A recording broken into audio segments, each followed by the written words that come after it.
Dr. Bill Cloke, our guest. His book is called Happy Together, Creating a Lifetime of Connection, Commitment, and Intimacy. He's a therapist in Los Angeles, around Los Angeles. Century City? Century City. So back to men and women. Men and women. You and me. The differences in why we connect, why men connect to women, why women connect to men. Mm-hmm. Well, women really are all about connection. They really, that's their whole deal. So when women come in and it's why aren't we having more sex, why aren't we more close, why aren't we this, that, it's always around we're not connected. We don't talk, we don't share, we don't.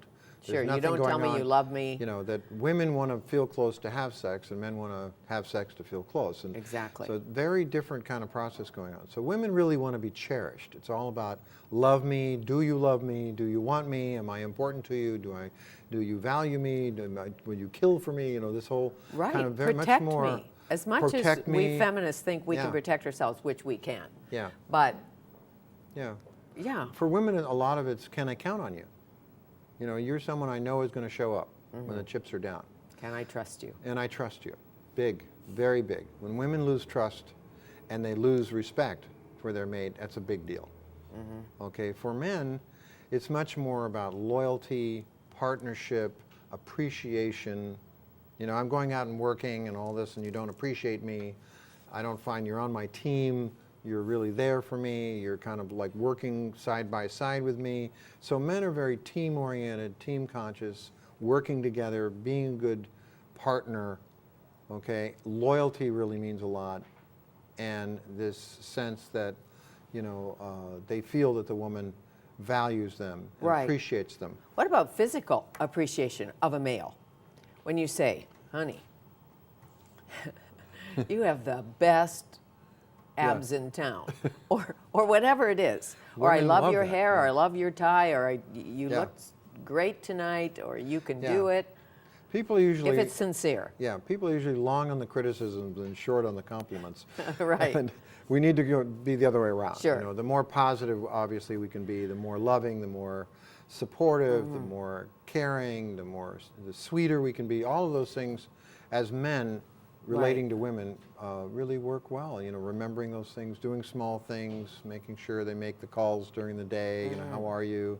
Bring them coffee in bed and a paper. Well, you know, the little things. Now we're talking. Yeah, the fresh orange juice. These are big deals. Right, because some great men I know, they by their actions, they show you they love you, but you have to assume they love you. They're not very verbal. Right. But I assume that's how it works, but maybe not. You tell me. A lot of men have trouble because the roles that we're given as men are much more competitive roles. You know, men are really raised to be competitors. You know, you got to compete in this world. You got to do well. You got to make your way. You got to make your mark. You know, it's all that kind of real struggle to succeed. And so men are really driven by career and pushing to do that, although in this society, men also take the other role. They can be the house husband if the woman is, you know, has the really good career. So it is changing. If you're having a big problem in your relationship, say a problem about your sex life, how do you bring that up? How do you bring that up? Yes, well. Tenderly. Not you probably know what I meant. Yeah. Those are very tender questions, and you have to really learn. You have to introduce them in the right way. You know, like I would like to be able to have time for this. I would like us to be able to make time for this. So a lot of it, sexuality goes away when people aren't making time for that to happen. They're not creating a good situation. You know, or like you they can't say, talk about it. You're too shy. You can't. Or you're too shy, and you feel it's embarrassing, and you don't feel right about it. But I would say, sex is a guest. Be a good host.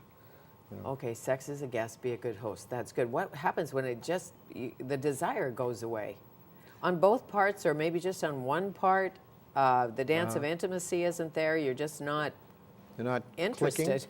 You're not clicking. You might be great friends, having a great life, but you just could care less if you ever sleep with him or vice versa. Yeah. It's usually the other way. It's the women that lose. Is it? You're the therapist. Well, usually the women. But oftentimes it's because they have children or they're going through menopause, or sometimes people just don't care much for. Sex is different for everybody. Sure. Everyone has a different interest, a different intensity. They have, it works differently in their system, so everybody has to sort of find out what's important to them. Fortunately, we don't need it to survive, so it is something that can bring some love into the relationship. But do you find men cheat because they're not getting sex, or because they're not getting connection, or because they're not feeling valued? What is the reason? Well, this is a really interesting, this is like a whole show on why people cheat, why women cheat, why men cheat. Most of the time it's because they're lonely. And loneliness is the biggest factor in extramarital affairs.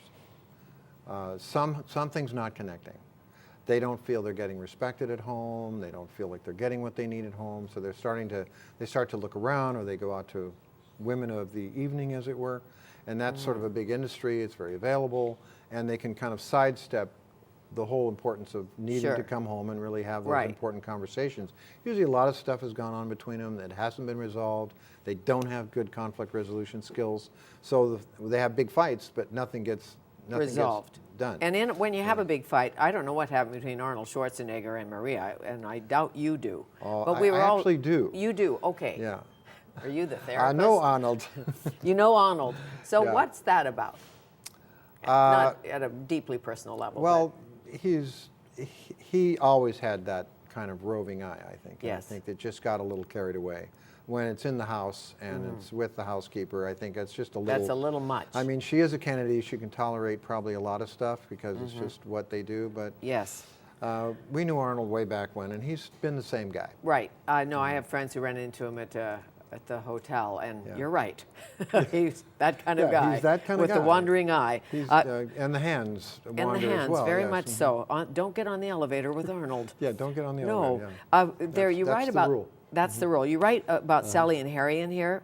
Outwardly happy, inwardly angry. Rage inside. Outwardly happy, inwardly furious. Right.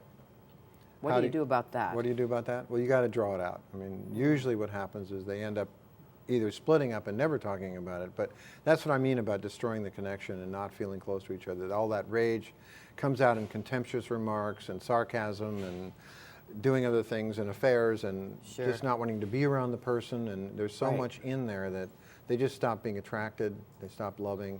So they really got to bring all that out in a good way, right? Like what feels hurtful, and what do you want, and what do you need, and what's important, or what are our values. Values are really a good base to come from as well. And I got in here, commitment is actually freeing. It's not confining. If you can get there and decide what to work through and what to leave on the table. Yeah. When you're real committed, you can be independent. I hear tell. Yeah. Thank you. Nice to meet you. Happy together, creating a lifetime of connection, commitment, and intimacy with Dr. Bill Cloke.